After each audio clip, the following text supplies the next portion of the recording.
Hello class 9। Hopefully everybody is fit and fine. घर में भी सब कोई तुम लोग का ठीक होगा। तो चलो ज़्यादा देर ना करते हुए आज हम लोग नेक्स्ट चैप्टर कंटिन्यू करेंगे, जो कि है न्यूट्रिशन, लाइफ साइंस का न्यूट्रिशन, चैप्टर 3.3।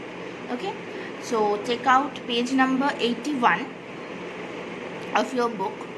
जो चैप्टर है वो है न्यूट्रिशन। तो शुरू करते हैं। तो पहले शुरू करने से पहले कुछ बोल रही हूँ, जो कि है कि ये जो चैप्टर है ये थोड़ा सा बड़ा है, काफ़ी बड़ा चैप्टर है। तो please do concentrate what I am saying. Line by line तो एक्सप्लेन नहीं करूँगी, पर जो जिस्ट है चैप्टर में वो समझाऊँगी। तो चैप्टर काफ़ी बड़ा है, एट दैट पॉइंट शायद बोरिंग भी लगे, पर थोड़ा कंसंट्रेट करो, होपफुली समझ में आ जाएगा, ज़्यादा प्रॉब्लम नहीं होगा। और जो टॉपिक है वो तुम लोग का रिलेटेबल टॉपिक ही है, तुम लोग जानते हो कि इसमें क्या है नहीं है। तो चलो लेट्स स्टार्ट। तो फर्स्ट जो चैप्टर है वो है न्यूट्रिशन। तो पहला है कॉन्सेप्ट ऑफ न्यूट्रिशन। तो न्यूट्रिशन क्या है हम लोग पहले वो समझेंगे। हम लोग को तो पता होता है कि हम लोग को एनर्जी के लिए या फिर बड़े होने के लिए, मतलब प्रॉपर ग्रोथ के लिए, बॉडी मैकेनिज्म के लिए, बॉडी में ताकि प्रॉपर मेटाबॉलिज्म प्रोसेसेस हो, ये सब कुछ चीज़ों के लिए हम लोग को खाना बहुत ज़रूरी होता है। तो हम लोग जो खाना खाते हैं वही खाना बॉडी में अब्जॉर्ब होके हम लोग को एनर्जी प्रोवाइड करता है। ठीक है, तो पहले हम लोग देखेंगे कि न्यूट्रिशन का डेफिनेशन क्या है। तो definition of nutrition, nutrition is a combination of various processes by which body receives essential material for maintenance and growth, obtains a steady energy supply and builds up its immune system। तो nutrition क्या होता है? Nutrition एक process नहीं है, ये combination of process है।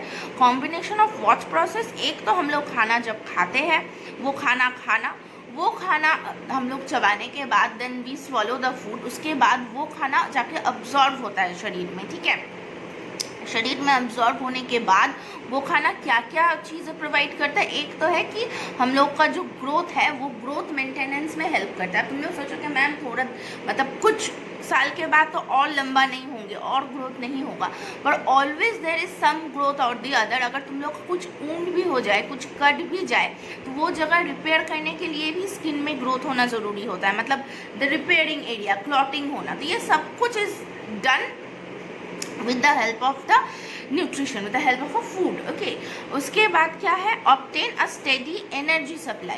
हम लोग जो भी काम करते हैं, मतलब अगर सोती भी है तो कुछ भी करते हैं तो वो बॉडी एनर्जी चाहिए होता है कोई भी काम करने के लिए।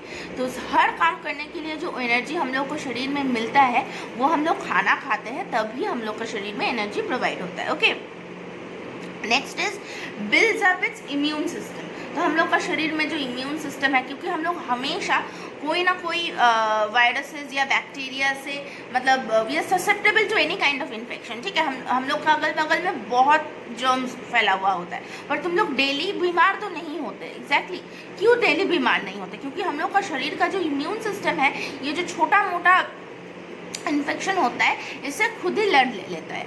तो क्योंकि तुम लोग इतना इन्फेक्शन में ससेप्टेबल हो फिर भी बीमार नहीं होते, ये बॉडी इम्यून सिस्टम के ऊपर डिपेंड करता है। तो अगर किसी का बॉडी इम्यून सिस्टम अच्छा करना है तो हम लोग को न्यूट्रिशियस खाना खाना होता है, ताकि बॉडी इम्यून सिस्टम प्रॉपरली काम करे। ठीक है, क्योंकि हर छोटा मोटा डिजीज़ के लिए मेडिसिन लेना इज़ नॉट रियली गुड। उसके बाद चलो ये हो गया definition of nutrition. Next we will go for the definition of food. What is food? Food can be defined as energy producing nutrients that we ingest from nature which are essential for body building, growth and maintenance of normal health. Food क्या होता है? कुछ भी energy obtaining मतलब nutrient होता है जो हम लोग या तो नेचर से खाते हैं, या फिर वो एनिमल सोर्स हो सकता है, या फिर वो प्लांट सोर्स हो सकता है। तो food is what? Any nutrient producing material. ठीक है, अच्छा, तो फूड का क्या क्या फंक्शन है? पहला है provides energy for essential maintenance of various biological activities. उसके बाद है helpful for growth and it builds resistance against infection and disease. जो मैंने बोला न्यूट्रिशन देता है वही चीज़ फूड, मतलब nutrition is food only, right. उसके बाद हम लोग देखेंगे टाइप्स ऑफ न्यूट्रिशन। कितना टाइप ऑफ न्यूट्रिशन है? तो पहला एक तो प्लांट खाना खाता है वो अलग, एनिमल्स खाना खाता है वो अलग। तो पहले हम लोग पढ़ेंगे types of plant nutrition, then next we will move on to animal nutrition. Okay, तो पहले हम लोग देखेंगे कि प्लांट न्यूट्रिशन का क्या मतलब क्या क्या है प्लांट न्यूट्रिशन। तो मेनली प्लांट का जो न्यूट्रिशन होता है that is a autotrophic nutrition. Now what is this autotrophic nutrition? Autotrophic nutrition मतलब जो खुद का खाना खुद बनाता है, फिर वही खाना उसको एनर्जी प्रोवाइड करता है। जैसे कि हम लोग जानते हैं जो ग्रीन प्लांट्स है वो खुद का खाना तो खुद ही बनाता है ना, through the process of photosynthesis.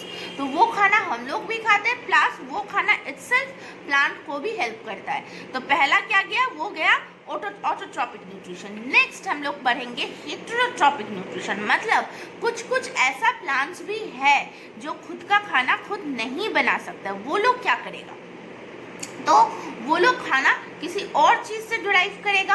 तो वही वाला प्रोसेस मतलब heterotrophic nutrition is what, where you can not synthesize your own food. तो कुछ कुछ प्लांट है जो खुद का खाना खुद नहीं प्रोड्यूस कर सकता है, उसको हम लोग बोलेंगे heterotrophic nutrition.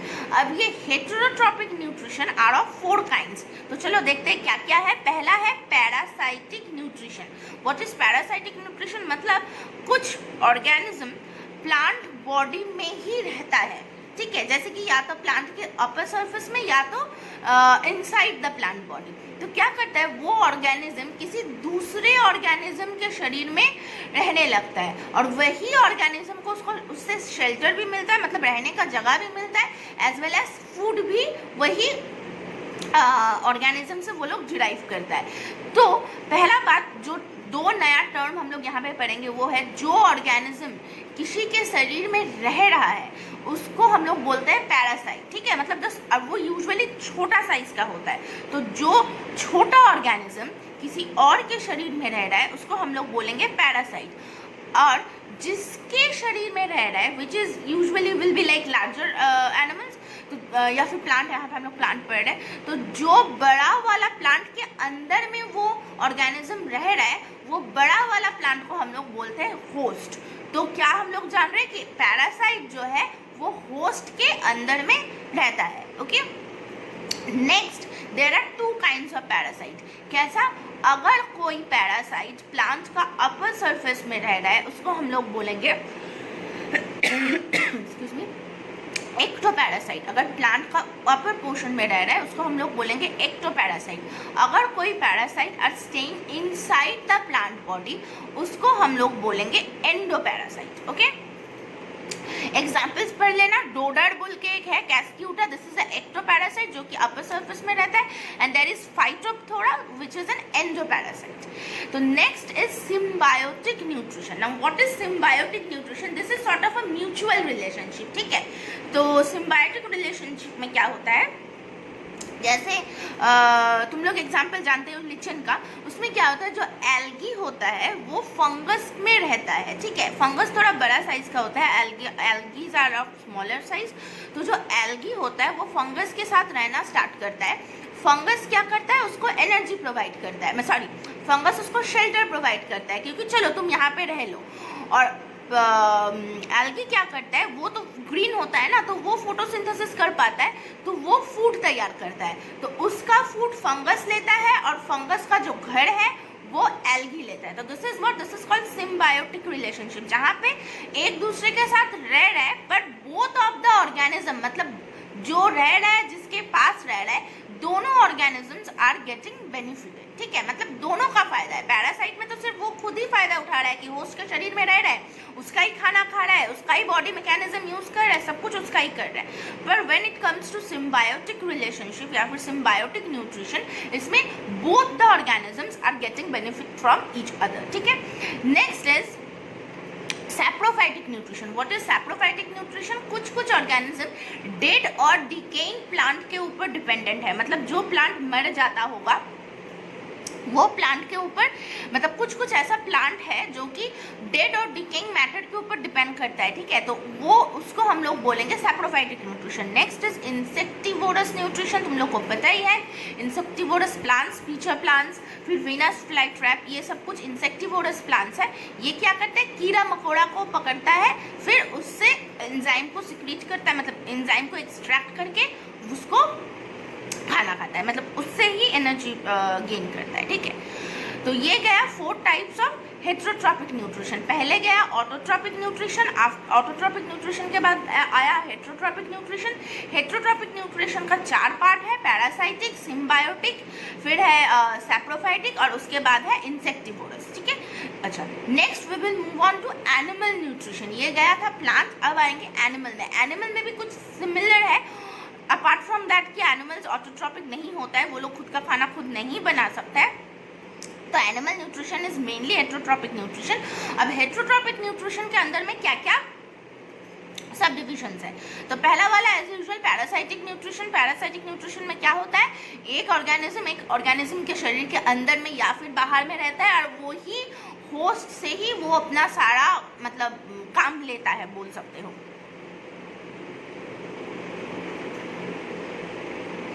Next is saprozoic nutrition. Saprozoic nutrition में क्या होता है, कुछ कुछ एनिमल्स सॉलिड फूड को इंटेक नहीं कर पाता है, इसीलिए क्या होता है, जो डेड और डिकेइंग मैटर है उससे वो लोग एंजाइम को सिक्रीट करता है, मतलब सॉलिड को चबा नहीं जाता है, एंजाइम सिक्रीट करता है, इसको हम लोग बोलेंगे सैप्रोजोइक न्यूट्रिशन, जैसे कि spider, house flies etcetera. Next is symbiotic nutrition, जैसा था कि both of the organism, both of the partner will get benefited. तो symbiotic nutrition when the 2 organism live together in close association. For example हम लोग का जो digestive system है intestine में, ई कोलाई बोल के एक बैक्टीरिया होता है, E coli stands for Escherichia coli. तो ये क्या करता है, ये बैक्टीरिया को तो हम लोग रहने का जगह दे रहे हैं, दैट इज फाइन, और इन रिटर्न ये बैक्टीरिया क्या करता है, हम लोग को डाइजेशन में हेल्प करता है। तो this is sort of a mutual relationship, जहाँ पे जो बैक्टीरिया को हम लोग रहने के लिए हेल्प मतलब जगह देते हैं, और वो बैक्टीरिया क्या करता है, डाइजेशन में हेल्प करता है, ठीक है। इसी तरह हम लोग के शरीर में काफ़ी अदर बेनिफिशियरी बैक्टीरियाज रहता है, जैसे कि स्किन में बोलो, पेट के अंदर, मतलब ऑब्वियसली इंटेस्टाइन में, क्योंकि स्टमक में कोई बैक्टीरिया नहीं होता है, वहाँ पे पीएच लेवल काफ़ी लो होता है। तो बाकी जहाँ जहाँ पे भी देयर आर बेनिफिशियरी बैक्टीरियाज जो कि हम लोग को शरीर के अंदर में है, and they are definitely not harmful. उसके बाद गया कैप्रोफैगी। तो ये वाला थोड़ा पढ़ना थोड़ा ग्रॉस है, पर फिर भी कुछ कुछ एनिमल्स हैं जो कि दूसरे एनिमल का डाइजेस्टिव वेस्ट, मतलब जो हम लोग बोलते हैं जो सॉलिड वेस्ट जो निकलता है वो खाता है, ठीक है। तो coprophagy is what, those feed on the faeces of animals. तो यहाँ पे अगर कोई ऑर्गेनिज्म, ये कैप्रोफैगी भी 3 किस्म का होता है। एक तो है कि अगर वो किसी और स्पीशीज़ का फीसेस खा रहा है तो उसको हम लोग बोलेंगे हेट्रोस्पेसिफिक, ठीक है। तो हेट्रोस्पेसिफिक, और वो अगर कोई सेम स्पीशीज़ का दूसरा इंडिविजुअल का फीसेस खा रहा है तो उसको हम लोग बोलेंगे एलोकैप्रोफैगी। और अगर वो खुद का ही फीसेस खाता है, दैट इज़ वेरी ग्रॉस, तो उसको हम लोग बोलेंगे ऑटोकैप्रोफैगी, ठीक है। तो कैप्रोफैगी आर ऑफ 3 काइंड्स, जो इंटरस्पेसिफिक है, मतलब दूसरा स्पीशीज का फिशेस के ऊपर डिपेंड करता है, एक है same species but a different individual, और तीसरा है कि सेम मतलब अपना ही फिशेस उसको खाना होता है। Next will be sanguinivory. Sanguinivory is what, haematophagy basically. Haemato मतलब ब्लड, जो एनिमल ब्लड फीड करता है, ठीक है, उसको हम लोग बोलेंगे हेमाटोफैगी।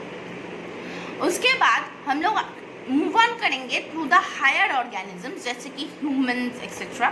तो हम लोग कौन सा न्यूट्रिशन के, मतलब हम लोग कौन सा टाइप का न्यूट्रिशन करते हैं, what we do is called holozoic nutrition. What it is called? Holozoic nutrition. Holozoic nutrition, the process of nutrition in which the nutrition is carried out by taking solid and complex material and are known as holozoic nutrition. मतलब हम लोग खाना तो खाते हैं पर हम लोग कुछ सिंपल फूड नहीं खाते। यूजुअली प्लांट या फिर लोअर ऑर्गेनिजम्स, लोअर एनिमल्स, वो लोग सिंपल खाना खाता है जो कि डायरेक्ट ग्लूकोज या फिर एंजाइम्स या ऐसा कुछ। हम लोग जो है हम लोग कॉम्प्लेक्स खाना खाते हैं ना। हम लोग क्या क्या नहीं खाते, वी ईट ऑलमोस्ट एवरीथिंग। तो जो खाना हम लोग खा रहे हैं वो काफ़ी कॉम्प्लेक्स फॉर्म में होता है। तो हम लोग वो खाना खा के मतलब after we intake the food, वो कॉम्प्लेक्स जो ऑर्गेनिक मटेरियल है, वो कॉम्प्लेक्स फूड जो होता है वो धीरे धीरे सिंपलर फॉर्म में ब्रेक होना स्टार्ट करता है। तो complex food are broken into simpler food and then they are absorbed by the body. ठीक है, वो अब्जॉर्प्शन मतलब जो खाने से जो जूस निकलता है, जो एंजाइम्स एंड न्यूट्रिशंस जो निकलता है, that is been absorbed by our body, वो absorption को हम लोग बोलते हैं एसिमिलेशन। तो जो एनर्जी एंड जूसेस और न्यूट्रिशंस मिलता है उसको हमारा बॉडी अब्जॉर्ब कर लेता है, जिसको हम लोग बोलेंगे एसिमिलेशन। और जो खाना बच जाता है, ठीक है, जो अनडाइजेस्टेड अनवांटेड मतलब जो छिबड़ा बोल सकते हो, वो जो बच जाता है उसको हम लोग इजेशन के माध्यम से मतलब बाहर निकाल देते हैं। That is called the solid waste. Okay, तो यहाँ पे देखो स्टेप्स ऑफ न्यूट्रिशन। जो हम लोग जो न्यूट्रिशन लेते हैं मतलब जो होलोजोइक न्यूट्रिशन है, दो दैट इज डिफरेंशिएटेड इनटू मतलब 5 स्टेप होता है जिसमें ये प्रोसेस कैरिड आउट होता है। पहला तो है इंजेशन, जो खाना हम लोग मुंह में डालते हैं, the putting of the food, the intake of the food, like एकदम जो इनिशियल इनटेक है जो तुम लोग खाना हाथ से लेके मुंह में डालते हो, this is called ingestion. Next is digestion, मतलब खाना चबा के घुसाने के बाद जो एसोफेगस से शुरू होता है, एक्चुअली डाइजेशन मुंह में ही स्टार्ट हो जाता है क्योंकि मुंह में सलाइवा होता है, तो वो सलाइवा ही खाने को ब्रेक डाउन करना स्टार्ट कर देता है। तो आफ्टर इंजेशन मतलब खाना मुंह में घुसाने के बाद the process starts is called digestion. Digestion के बाद मतलब खाना जब कॉम्प्लेक्स खाना धीरे धीरे सिंपलर फॉर्म में ब्रेक होना शुरू करता है, so after this digestion there is assimilation, मतलब वो जो जूस, वो जो न्यूट्रिएंट्स निकला वो शरीर में अब्जॉर्व होना स्टार्ट करता है। और उसके बाद जो खाने से मतलब जो खाने में और न्यूट्रिशन या फिर कुछ बचा नहीं है, वो सॉलिड वेस्ट को हम लोग निकाल देते हैं, दैट इज कॉल्ड इजेशन। तो next we will go with our alimentary canal. देखेंगे कि हम लोग का डाइजेस्टिव सिस्टम या फिर जो पूरा जो न्यूट्रिशन का प्रोसेस कैरी आउट हो रहा है वो एलिमेंटरी कैनाल की वजह से होता है। तो हम लोग देखेंगे कि हम लोग का एलिमेंटरी कैनाल में क्या क्या ऑर्गेन्स है।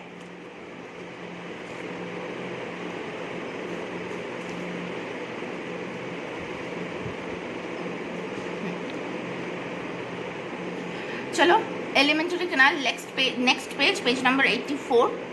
यहाँ पे देखो जो डायग्राम है, ये डायग्राम को तुम लोग फॉलो करो तो you will get a vivid idea about it. तो पहला जो एलिमेंटरी कैनाल स्टार्ट होता है मुंह से। तो it consist of an upper part called the vestibule and an inner part called the mouth cavity और द ओरल कैविटी। पहला तो अपर पार्ट है, उसके बाद अंदर में जाके ओरल कैविटी होता है। ठीक है, नेक्स्ट ओरल कैविटी। उसके बाद देखो ओरल कैविटी से खाना डायरेक्टली, अच्छा चलो हम लोग डायग्राम ही फॉलो करते हैं तो तुम लोग का काफ़ी सारा पॉइंट्स उसमें से कवर अप हो जाएगा। तो देखो पहला जो है टंग से शुरू हो रहा है, there is a sublingual gland. ठीक है, वहाँ से सैलिवरी ग्लैंड है, वहाँ से सलाइवा भी सिक्रीट होता है। तो टंग होता है, वहाँ पे खाना पहले जाता है मुंह। उसके बाद नीचे जो फूड पाइप नज़र आ रहा है that is also called oesophagus. तो फूड पाइप को हम लोग एसोफेगस भी बोलते हैं। वो फूड पाइप जाके स्ट्रेट तुम्हारा देखो स्टमक में आ रहा है। स्टमक जहाँ पे पॉइंट किया हुआ है पिंक कलर का एक स्ट्रक्चर है, वो देखो स्टमक के थोड़ा लेफ्ट साइड में देखो तुम लोग का लिवर है। लिवर के नीचे, अच्छा लेफ्ट तुम लोग का जो हाथ में लेफ्ट साइड आ रहा है वो बेसिकली शरीर का राइट साइड है। तो इफ़ आई आस्क कि लिवर कौन सा साइड में है, डोंट टेल मी कि लेफ्ट साइड में, it's on the right side of the body. तो हम लोग जो साइड अपना हाथ में मिल रहा है वो साइड एक्चुअली अगर हम लोग का लेफ्ट साइड है तो बॉडी का वो राइट साइड है। तो इस हिसाब से हम लोग सारा डायग्राम्स को स्टडी करेंगे। तो तुम्हारा स्टमक है लेफ्ट में बेसिकली और लिवर है राइट में। उसके बाद स्टमक के एकदम नीचे पैनक्रियस है। देन स्टमक जाके मिल रहा है स्मॉल इंटेस्टाइन में। पिंक कलर का जो ट्यूब है, not the yellow colour tube, pink colour का जो ट्यूब कंटिन्यूड हो रहा है स्टमक से, वो जा रहा है जाके स्मॉल इंटेस्टाइन में। स्मॉल इंटेस्टाइन में ही मैक्सिमम अब्जॉर्प्शन होता है खाने का। उसके बाद स्मॉल इंटेस्टाइन को देखो येलो कलर का थिक ट्यूब सराउंड करके रखा है, उसको हम लोग बोलेंगे लार्ज इंटेस्टाइन। लार्ज इंटेस्टाइन में बेसिकली क्या होता है, जो खाना बाहर निकालना होता है वो खाना लार्ज इंटेस्टाइन में जाता है। लार्ज इंटेस्टाइन में प्रोसेस होके अगर कुछ वाटर कुछ बचा तो वो थोड़ा बहुत मतलब जो भी कुछ है वो ऑब्जॉर्व होके बाकी खाना जो एनस है, एनस के द्वारा बाहर निकल जाता है। तो ये है गया तुम लोग का डाइजेस्टिव सिस्टम का एक मतलब ब्रीफ व्यू, जो तुम लोग ये डायग्राम देख के समझ सकते हो, ठीक है। तो यहाँ पे जो जो लिखा हुआ है, स्टमक, स्मॉल इंटेस्टाइन, स्टमक का क्या क्या फंक्शन है, स्मॉल इंटेस्टाइन का क्या क्या फंक्शन है, तो ये तुम लोग अगर रीडिंग पढ़ोगे तो तुम लोग को समझ में आ जाएगा। फिर भी मैं थोड़ा बोल दे रही हूँ। एसोफेगस जो तुम लोग देख रहे हो ट्यूब जैसा है, जो फूड पाइप मैंने बोला, उसका क्या फंक्शन है, it receives food bolus from the pharynx and passes it to the stomach. Basically मुंह से ये खाना लेता है, चबाया हुआ खाना मुंह से लेके ये स्टमक में ट्रांसफर कर देता है। This is the only function. उसके बाद स्टमक का क्या क्या फंक्शन है, stomach secrete a gastric juice and digest from the oesophagus. तो स्टमक में एक गैस्ट्रिक जूस सिक्रेट होता है जिससे खाने को डाइजेशन स्टार्ट होता है, मतलब डाइजेशन हेल्प करता है, डाइजेशन में हेल्प करता है। यहाँ पे फैट डाइजेस्ट होता है, हाइड्रोलेज कार्बोहाइड्रेट, हाइड्रोलेज मतलब कार्बोहाइड्रेट को तोड़ता है। उसके बाद डिस्ट्रॉयज बैक्टीरिया। स्टमक का एक बहुत इंपॉर्टेंट फंक्शन है जो मैं कुछ देर पहले मैं बोल रही थी कि स्टमक में कोई बैक्टीरिया नहीं होता है। बेसिकली हम लोग जो खाना खाते हैं, हो सकता है कि खाना अच्छा से पकाया हुआ है या फिर कुछ खाना तो कच्चा भी खाता है ना, जैसे कि फल या सैलड, खीरा एक्सेट्रा एक्सेट्रा, तो कच्चा भी खाता है। तो देयर आर पॉसिबिलिटीज कि उसमें थोड़ा सा भी जर्म्स रह जाए। तो स्टमक में क्या होता है, स्टमक का जो पीएच लेवल है दैट इज अराउंड 3, क्योंकि स्टमक में हाइड्रोक्लोरिक एसिड बोल के एक एसिड सिक्रीट होता है। तुम लोग को तो पता ही है कि एसिड का जो पीएच होता है वो एकदम नीचे होता है, मतलब 1 2 3 4 5 मतलब बिलो 7। तो HCl is a strong acid, right. तो हम लोग का स्टमक में HCl प्रोड्यूस होता है, जिसके वजह से स्टमक का जो पीएच है वो दैट इज अराउंड 3। तो पीएच एकदम एसिडिक होने के वजह से जो भी कुछ बैक्टीरिया खाने में रह जाता है वो जाके वहाँ पे ख़त्म हो जाता है। तो ये चीज़ है, इसीलिए ना हम लोग बोला जाता है कि ज़्यादा देर तक खाली पेट ना रहो। क्या होता है, अगर तुम लोग सपोज डेली सोच लो कि 2 बजे लंच करते हो, ओके, तो क्या होता है, तो अगर कोई भी दिन तुम लोग 2 बजे लंच नहीं किया, पर हम लोग का शरीर का मेटाबॉलिज्म क्या है, उसको पता है कि चलो ये 2 बजे ही लंच करता है, तो स्टमक में धीरे धीरे एसिड बनना स्टार्ट हो जाता है, ठीक है। क्योंकि तुम लोग जब खाना खाओगे तो वो तब एकदम से डायरेक्ट स्टमक में चला जाएगा थ्रू द एसोफेगस। तो ऑब्वियसली खाने को उसको डिसइंफेक्ट करना है, तो तब क्या करता है वो लोग ऑलरेडी वो एसिड वो टाइम पे मतलब 1-1.5 बजे से ही एसिड बनाना स्टार्ट कर देता है, probably a bit earlier also. तो एसिड बनाना स्टार्ट कर देता है। अब अगर तुम लोग 2 बजे खाना नहीं खाए तो क्या हुआ, वो एसिड वो स्टमक के अंदर ही रह गया। वो एसिड तब क्या करता है, एसिडिटी मतलब बनाता है। इसीलिए तुम लोग का कुछ अनईजी फील होता है कि बोलते हो ना एसिडिटी हो गया, पेट दर्द दे रहा है, ये वो, तो वो इसीलिए होता है। अगर तुम लोग खाना प्रॉपरली टाइम पे नहीं खा रहे हो तो शरीर में तो ऑलरेडी एसिड बनना स्टार्ट कर देगा स्टमक में, तो इसके वजह से हम लोग का एसिडिटी होता है। तो दिस इज द रीज़न, अगर तुम लोग कोशिश करना कि एक ही टाइम पे मतलब डेली जो टाइम पे खाना खाते हो, सुबह ब्रेकफास्ट जिस टाइम पे करते हो, लंच जिस टाइम पे करते हो, डिनर, तो ये टाइम को मेंटेन करो। अगर तुम लोग टाइम मेंटेन करते हो तो कभी भी there won't be an issue of acidity, usually नहीं होगा।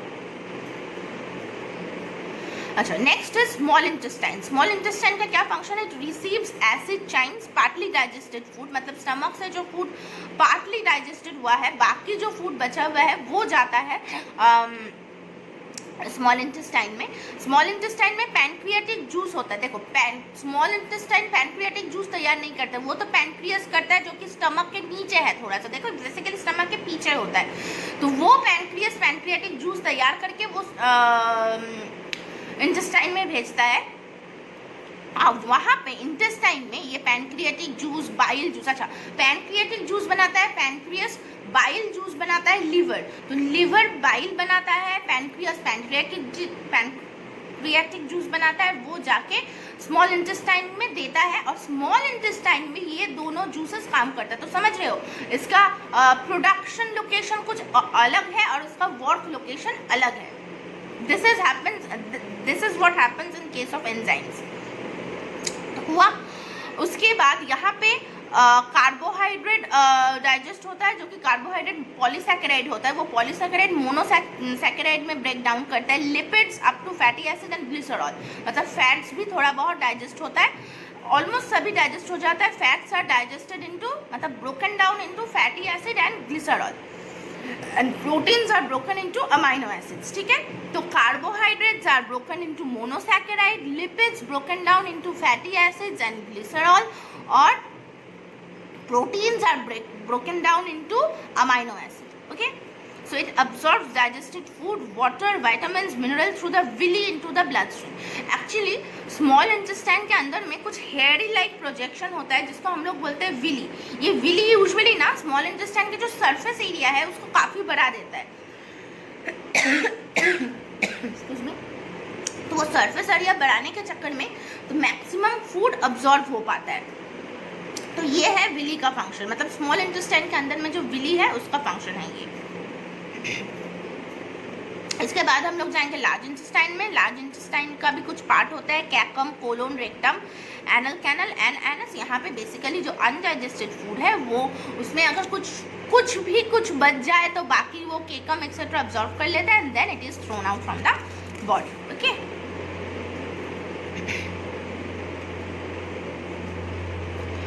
उसके बाद ये डाइजेस्टिव सिस्टम को छोड़ के हम लोग का शरीर में कुछ एक्सेसरी डाइजेस्टिव सिस्टम है। पहला तो है टीथ, डेंटल। टीथ का एक फॉर्मूला है हम लोग का शरीर में, मतलब हम एडल्ट ह्यूमन बीइंग में 32 टीथ होता है। टीथ का एक फॉर्मूला होता है, देखो 4 टाइप का टीथ होता है। पहला बात तो एक है इंसिसर, सामने का ये दो, नीचे 2, ऊपर का 2, 4, वो है इंसिसर जो कि बाइट करने में हेल्प करता है। नेक्स्ट जो तीखा हुआ 2 करके जो दांत है, एक मतलब एक ये साइड पे एक ये साइड पे और ऊपर भी सेम, तो जो तीखा दांत होता है उसको हम लोग बोलते हैं कैनाइन, जो कि टीयर करने में हेल्प करता है। उसके बाद में है प्रीमोलर, फिर मोलर, मतलब जो बड़ा टीथ होता है वो क्या करता है, चबाने में, मतलब grinding and crushing of the food में हेल्प करता है। तो एक गया इंसिसर जो बाइट करने में हेल्प करता है, नेक्स्ट है कैनाइन, उसके बाद है प्रीमोलर्स, फिर मोलर्स।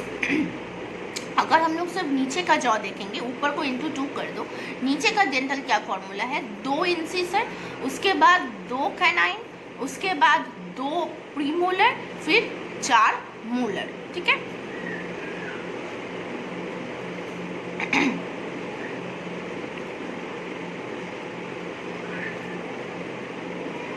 उसके बाद आएगा टंग। टंग क्या है, function of the tongue helps in the mixing of the food और the saliva. It acts as a taste organ of sweet, sour, salt and bitter. It helps to form molars of masticated food. It propels the food bolus towards the pharynx. तो tongue का क्या function है, टंग में तो पहला बात जो taste buds होता है, जो हम लोग खाना खाते हैं वो खाना मीठा है, कड़वा है, सॉल्टी है या शावर है, ये तुम लोग टंग का टेस्ट बड्स के वजह से ही पता चलता है। और एक बात, जो 4 टेस्ट बड्स है उसमें तीखा ऐड नहीं होता है। तीखा is basically not a taste, it's the burning of the taste buds. अगर ज़्यादा मिर्ची के वजह से अगर टेस्ट बड्स में थोड़ा बर्न हो रहा है तो that is when we feel that ये खाना थोड़ा सा चिली है, मतलब तीखा है, हीट है खाने में। तो वो गया तीखा, जो कि टेस्ट में इंक्लूडेड नहीं होता था। टेस्ट में क्या क्या इंक्लूड होता है, salt, shower, sweet and bitter, कड़वा भी इंक्लूड होता है, ठीक है। तो टंग में क्या होता है, टंग में पहला बात तो टेस्ट बड्स होता है। नेक्स्ट सलाइवरी ग्लैंड से जो सलाइवा सिक्रीट होता है, वो सलाइवा फूड के साथ मिलने में ये tongues play a very important role. उसके बाद चबा के वो टंग ही हेल्प करता है कि तुम लोग खाने को निकाल दो। निकाल के यहाँ पे फेरिंग्स होता है, फिर फेरिंग्स में आता है, फेरिंग्स फिर एसोफेगस में वो खाने को ट्रांसफर करता है, then to the stomach and the intestines. Next है, देखो यहाँ पे डाइजेस्टिव ग्लैंड्स कुछ है, यहाँ पे तुम लोग ग्लैंड्स पढ़ लोगे। पहला तो है सलाइवरी ग्लैंड, सलाइवरी ग्लैंड से सलाइवा सिक्रीट होता है, पता है। लिवर पढ़े हो, लिवर से बाइल सिक्रीट होता है। फिर गॉल ब्लैडर है, गॉल ब्लैडर खाने को स्टोर करता है कुछ देर के लिए। उसके बाद पैनक्रियास है। तो जितना यहाँ पे ग्लैंड है वो तुम लोग प्रॉपरली पढ़ोगे, वो क्या क्या एंजाइम सिक्रीट करता है वो भी पढ़ोगे। Next there overview of digestion. 2 type का डाइजेशन होता है, एक है मैकेनिकल डाइजेशन और दूसरा है एंजाइमेटिक डाइजेशन। मैकेनिकल डाइजेशन क्या है, mechanical digestion is simply the aspect of digestion achieved through a mechanism of movement. There are two basic type of mechanical digestion. पहला है mastication, खाने को चबाना, एंड दूसरा है peristalsis. Peristalsis is what oesophagus में कुछ टिश्यूज होता है जो कि पेरिस्टालसिस मूवमेंट करता है, मतलब खाने को निगलने में हेल्प करता है. तो अगर हम लोग डाइजेस्टिव सिस्टम को प्रॉपरली पढ़ेंगे तो this is basically divided into two steps. एक है मैकेनिकल स्टेप जहाँ पे तुम लोग खाने को मुंह में लेकर चबा रहे हो, मैकेनिकल काम हो रहा है, और यहाँ पे जो एसोफेगस है उसमें पेरिस्टालसिस मूवमेंट होता है, मतलब खाने को निगल, मतलब उसको ढकेल के नीचे भेज देता है. This is what is called peristalsis movement. तो ये गया mechanical transmission. And next is enzymatic transmission जो कि स्टमक में, इंटेस्टाइन्स में, मतलब स्मॉल इंटेस्टाइन्स, लार्ज इंटेस्टाइन्स यहाँ पे होता है. This is what enzymatic digestion, जहाँ पे वेरियस एंजाइम सिक्रेट होता है जो कि डाइजेशन प्रोसेस में हेल्प करता है. यहाँ पे देखो पेज नंबर 89, पेज 89 में देखो यहाँ पे दो टेबल है डाइजेस्टिव एंजाइम्स का. पहला तो देखो ये वाला टेबल इज वेरी इंपॉर्टेंट. पहला वाला है एमाइलोलाइटिक enzyme. The name define एमाइलोलाइटिक enzyme होता है, और एमाइलोलाइटिक एंजाइम में प्रोटीन मतलब दोनों में प्रोटीन एंजाइम ही ब्रेक डाउन होता है. पहला वाला है अमाइलोलाइटिक जहाँ पर कार्बोहाइड्रेट ब्रेक डाउन होता है, और दूसरा है प्रोटियोलाइटिक जहाँ पे प्रोटीन ब्रेक डाउन होता है. तो अमाइलोलाइटिक एंजाइम क्या करता है, मतलब एमाइलेज क्या करता है, बेसिकली कार्बोहाइड्रेट को ब्रेक डाउन करता है. ठीक है, कार्बोहाइड्रेट से मोनोसैकेराइड्स बनता है. तो यहाँ पे जितना 6 एंजाइम है वो पढ़ोगे, उसका सोर्स पढ़ोगे कि कहाँ से वो एंजाइम कहाँ पे मिल रहा है, कहाँ पे तैयार हो रहा है. सबस्ट्रेट मतलब क्या चीज़ को ब्रेक कर रहा है, सबस्ट्रेट इज वर्ड क्या चीज़ को ब्रेक कर रहा है, और रिएक्शन मतलब क्या रिएक्शन हो रहा है, क्या चीज़ से क्या बन रहा है. तो ये टेबल को तुम लोग अच्छा से रीड करना पड़ेगा, याद भी करना पड़ेगा, depends on the question. Next is lipolytic enzyme और fat splitting enzyme. Lipolytic enzyme क्या, फैट को भी तो डाइजेस्ट करना जरूरी होता है, तो वो है लाइपोलाइटिक एंजाइम.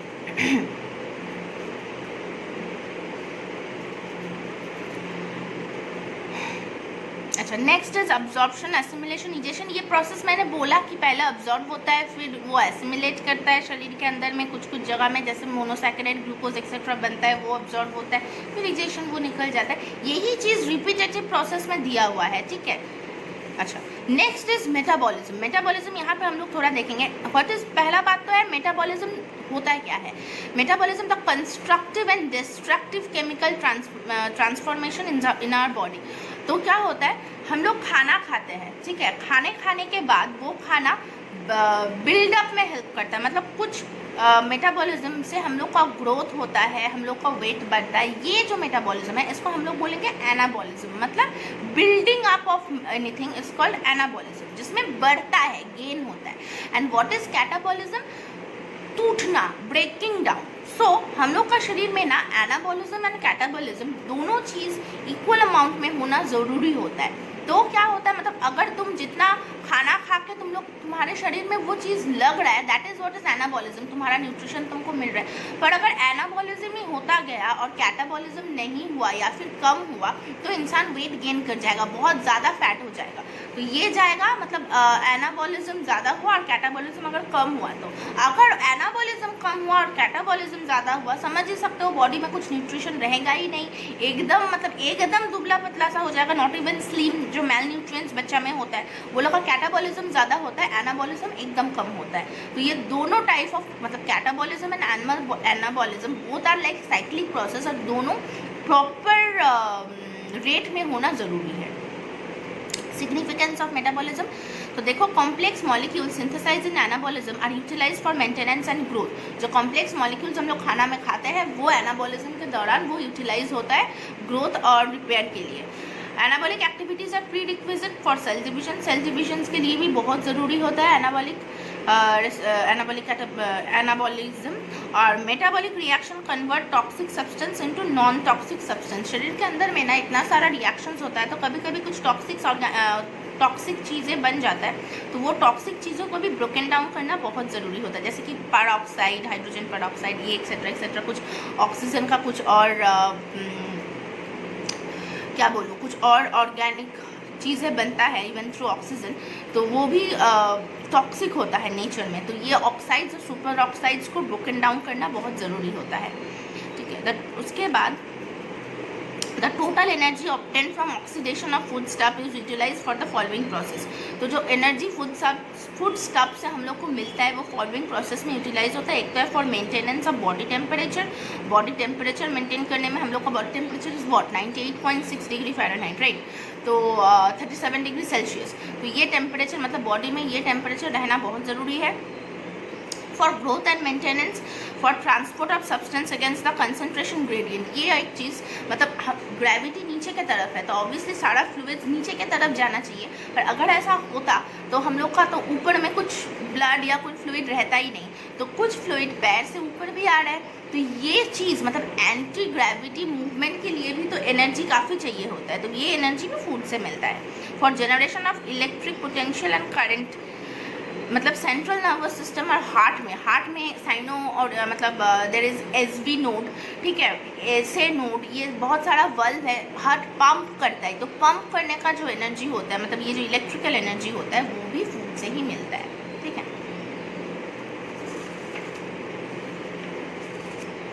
उसके बाद है dietary food intake, energy requirements and associated problems.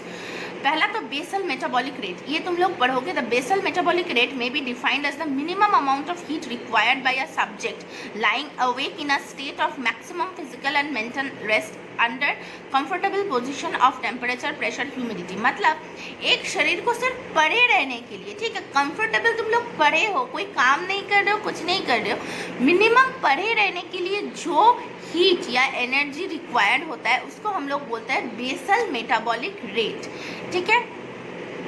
Next यहाँ पे एक टेबल है जहाँ पे हम लोग को total calorie requirement of an individual, मतलब ह्यूमन बीइंग में टोटल कैलोरी.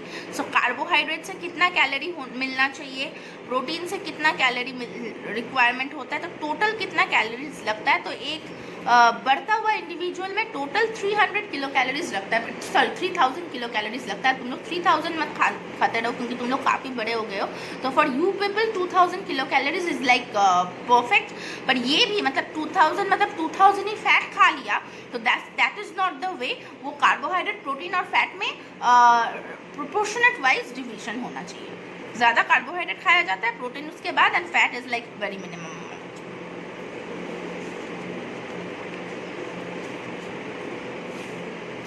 अच्छा, मेटाबॉलिक डिसऑर्डर्स. अगर मेटाबॉलिज्म प्रॉपर ना हो शरीर में तो क्या क्या डिसऑर्डर्स हो सकता है. पहला तो है आर्थराइटिस. आर्थराइटिस क्या होता है, जॉइंट्स जो है वो फूल जाता है, ये है आर्थराइटिस. उसके बाद है एथेरोस्क्लेरोसिस. स्क्लेरोसिस एक वाइट ब्लड सेल क्या होता है, मतलब वाइट ब्लड सेल का कुछ प्रॉब्लम होता है, ज़्यादा वाइट ब्लड सेल एक्यूमुलेट हो जाता है, इसको हम लोग बोलते हैं एथेरोस्क्लेरोसिस, ठीक है. इसमें जो वाइट ब्लड सेल का जो आर्टरीज होता है, हार्ट में जो आर्टरीज होता है, ये अफेक्टेड होता है. Next is obesity. जैसे मैंने बोला कि अगर खाना खा रहे हो और सिर्फ एनाबॉलिज्म ही हो रहा है और कैटाबॉलिज्म नहीं हो रहा है तो इंसान बहुत ज़्यादा हेल्दी हो जाता है. हेल्दी इज़ फाइन, मतलब obesity is like very very healthy, ठीक है. अराउंड मतलब किसी का वेट अगर 90-100 kgs या 110-120 kgs हो जाए, that is called obesity. Hypertension of और हाई ब्लड प्रेशर. अगर मेटाबॉलिज्म प्रॉपर ना हो तो ब्लड प्रेशर भी बढ़ जाता है. Liver cirrhosis. Cirrhosis of liver मतलब लिवर बहुत ज़्यादा एनलार्ज हो जाता है साइज में.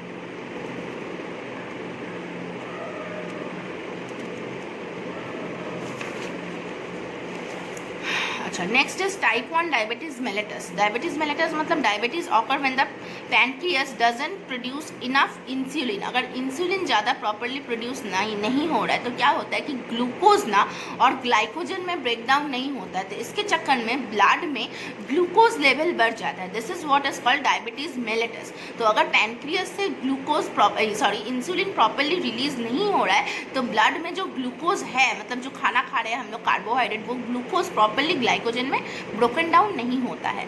Next is type 2 diabetes. Type 2 diabetes happen when the body can't respond normally to insulin.